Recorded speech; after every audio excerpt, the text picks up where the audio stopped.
छत्तीसगढ़ की बेटियां दूसरे देशों में भी प्रदेश का नाम रोशन कर रही हैं। रायपुर की प्रियंका बिस्सा ने चाइना में youth for global partnership programme में भारत के यूथ डेलीगेशन का प्रतिनिधित्व किया है। भारत सरकार ने देश के युवाओं को आगे बढ़ने का एक मंच दिया है। प्रियंका बिस्सा देश के पहले मेगा यूथ पार्लियामेंट के अवार्ड से नवाजी जा चुकी हैं। प्रियंका से बात की हमारी संवाददाता नेहा केशरवानी ने।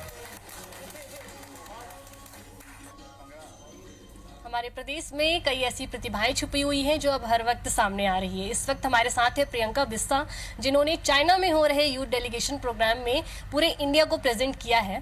सबसे पहले तो हम आपका बहुत बहुत आभार व्यक्त करते हैं। आपने छत्तीसगढ़ का नाम चाइना में भी जो है ऊंचा किया है।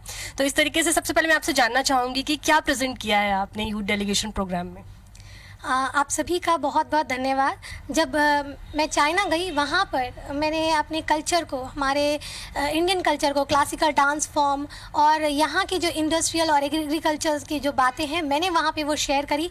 खासकर जब विशेषकर हम बात करें छत्तीसगढ़ की, तो छत्तीसगढ़ की जो ग्रामीण व्यवस्था है, जिसमें हम नरुआ गरुआ के बारे में हम बात करते हैं, मुझे मौका मिला, मेरा सौभाग्य है कि मैंने वहाँ पर भी उनको उस बारे में चर्चा की और उन्हें उस चीज़ के बारे में बताया। यदि जैसे आपने चाइना में काफ़ी सफ़र किया है, 10 दिन का जो सफ़र था वो आपका रहा है, इस दौरान यदि हम दोनों देशों के रिलेशन की बात करें तो क्या कहना चाहेंगे?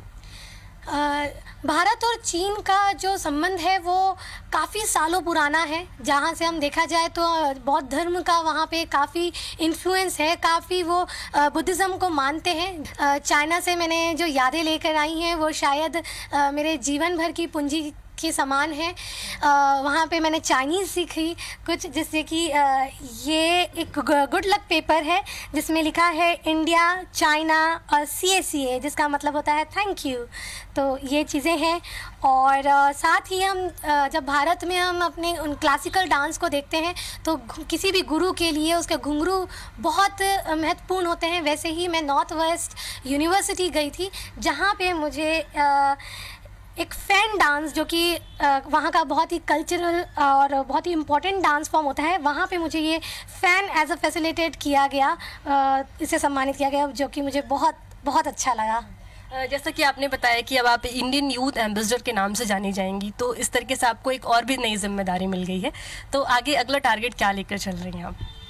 चाइना से मैंने बहुत सी चीज़ें सीखी, जैसे कि उनका एग्रीकल्चर, उनकी टेक्नोलॉजी, उनका एजुकेशन, उनका आर्ट्स, उनका कल्चरल प्रिजर्वेशन। तो जितनी सारी चीज़ें मैंने वहाँ पे सीखी हैं, मैं उन सभी चीज़ों की जो अच्छाइयाँ हैं वो यहाँ पे इंडिया में लाकर उसकी रिपोर्ट, जो कि मैंने एक बार जमा भी करी है, उसे मैं आगे ले जाकर अपने राज्य में और अपने भारत में उसे आगे लेकर जाऊँगी। यूथ के बीच में उसको डिस्कस करूँगी ताकि हमारा देश भी एक सुपर पावर बने। बहुत बहुत धन्यवाद प्रियंका, आपने छत्तीसगढ़ का नाम चाइना में जो है ऊंचा किया है। तो इस तरीके से दोनों ही देशों की सरकार ने यूथ के बीच जो है आपसी समझ को बेहतर बनाने के लिए ये यूथ डेलीगेशन का प्रोग्राम रखा था। उसमें प्रियंका ने अपनी बेहतर भूमिका निभाई है। कैमरामैन रमाशंकर के साथ नेहा केशरवानी, IBC 24 रायपुर।